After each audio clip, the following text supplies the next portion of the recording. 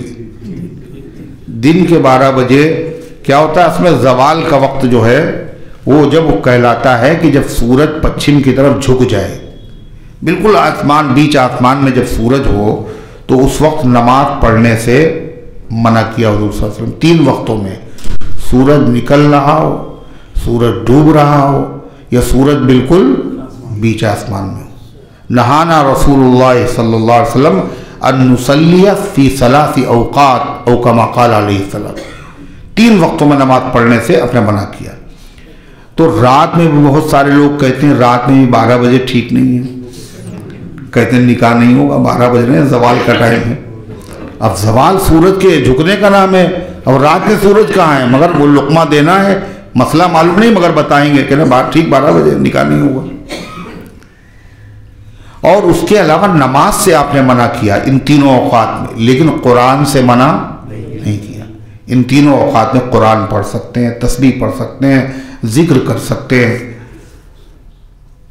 محمد شریف صاحب کی طبیعت خراب ہے، دعا کیجئے اللہ ان کو شفا عطا فرمائے. محمد عارف صاحب PGI میں ان کا علاج چل رہا ہے. محمد عارف کی والدہ، اہلیہ، رضوان بھائی، محمد نسیم، عائشہ اور حمدان اور محمد مجتبیٰ اور جتنے بھی بیمار ہیں، حافظ جمیل صاحب، اللہ تعالیٰ ان سب کو شفا عطا فرمائے اور امت کے تمام بیماروں کو شفا عطا فرمائے.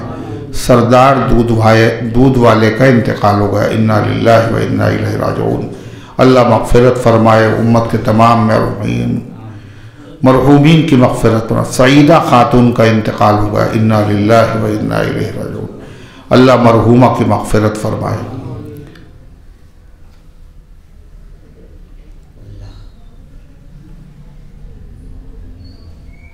بہن کو کینسر ہو گیا، اللہ ان کو شفا عطا فرمائے. بچے نماز نہیں پڑھ رہے ہیں، لہذا اللہ تعالیٰ سے دعا کریں، رب اجعلنی مقیم الصلاۃ ومن ذریتی ربنا وتقبل دعا. تو بچے انشاءاللہ نمازی بن جائے گے. اللہم صلی علی سیدنا وعلی آل سیدنا کما تحب و ترضی عدد ما تحب و ترضی. اللہم انت السلام ومنک السلام تبارکت یا ذا الجلال والاکرام. اے اللہ ہم سب کی حاضری کو اپنی رحمت سے قبول فرما، ایمان کامل عطا فرما، اعمال صالحہ کی توفیق عطا فرما. نفس و شیطان کے دھوکے سے، برے کاموں سے، بری باتوں سے اللہ ہم سب کی حفاظت فرما. رحمت والے، مغفرت والے، رضا والے اللہ کام کرنے کی توفیق عطا فرما. اے اللہ ہم سب کے اندر وہ تقوی پیدا فرما دے جیسا کہ تقوی کا حق ہے. اے اللہ شریعت کو جاننے اور ماننے اور اس کے تقاضوں پر عمل کرنے کی توفیق عطا فرما. سارے عالم میں ہدایت کی ہواؤں کو چلا دے. اپنے دین کی خدمت کے لیے ہم سب کو قبول فرما لے. اے اللہ دین کی خدمت کرنے والوں کی خدمت کی سعادت عطا فرما دے. اے اللہ مسجد اقصیٰ کی، حرمین شریفین کی، پوری دنیا کی مساجد کی، معابد کی، مراکز اسلامیہ کی حفاظت فرما. اے اللہ یہود اور نصارہ اور باطل طاقتیں، اے مالک جو دین کے دشمن ہیں اور دین پر عمل کرنے کے دشمن ہیں، اے اللہ ان کے منصوبے بڑے ناپاک اور خطرناک ہیں. اے اللہ تجھے ہر طرح کی طاقت حاصل ہے. اے اللہ ہم سب تیری رحمت سے فریاد کرتے ہیں. ربنا لا تجعلنا فتنة للقوم الظالمین ونجنا برحمتک من القوم الکافرین. یا حی یا قیوم برحمتک نستغیث۔ اے اللہ پورے عالم اسلام میں امن و امان قائم فرما۔ اے اللہ مسجد اقصیٰ کی حفاظت کے لیے جو جان و دل سے سینہ سپر ہیں، اے اللہ ان سب کی بھرپور مدد فرما، نصرت فرما، حمایت فرما۔ اے اللہ تمام باطل طاقتوں کے منصوبوں کو خاک میں ملا دے، ان کی تدبیروں کو انہی پر الٹ دے۔ اے اللہ ان کے دماغوں کو معوف کر دے۔ اے اللہ تو خود ان سے انتقام لے لے۔ اے اللہ تمام ایمان والوں کو قرآن و سنت کی طرف واپس آنے کی توفیق عطا فرما۔ اے اللہ تیری شریعت کے مطابق زندگی گزارے، اے اللہ اس کی توفیق عطا فرما۔ اے اللہ جو بھٹکے ہوئے ہیں صراط مستقیم کی طرف واپسی کی توفیق عطا فرما۔ اے اللہ جو بیمار ہے شفا عطا فرما، جو حاجت مند ہے ان کی حاجتوں کو پورا فرما، جو کاروبار کے اعتبار سے پریشان ہیں ان کے کاروبار میں برکت عطا فرما۔ اے اللہ جن کو ملازمت کی تلاش ہے ان کو اچھی اچھی ملازمتیں عطا فرما، جو رشتوں کے طالب ہے مناسب رشتوں کے انتظامات فرما دے، جن کے انتظامات ہو چکے ہیں آسانی سے پائے تکمیل تک پہنچا دے، جو شادی شدہ ہے مگر اولاد سے محروم ہے ان کو نیک اور صالح اولاد عطا فرما، جو دنیا سے جا چکے ان سب کی مغفرت فرما، ہم سب کو اسلام پر زندہ رکھ، ایمان پر موت دے، ایمان والوں کے ساتھ حشر فرما، آمین یا رب العالمین۔ وسلم۔